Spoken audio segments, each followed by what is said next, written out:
Rosemary is one of the easiest herbs to grow, and it can add so much flavor to cooking. It goes really well with lamb and is traditionally used in many Greek dishes.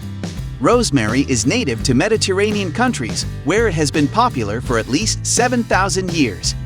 It is used both in cooking and as a perfume added to soaps and candles.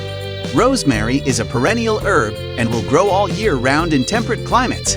It produces lovely sprays of flowers that are often purple or pink in color. Rosemary can be used as a repellent to garden pests, mosquitoes, and flies.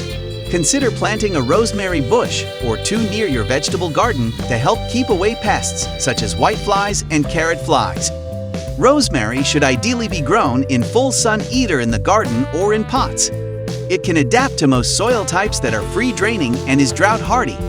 Therefore, it only requires water if you haven't received any rain for some time and the soil is extremely dry. Rosemary also benefits from the addition of some balanced fertilizer once a month during its active growing period in spring and summer.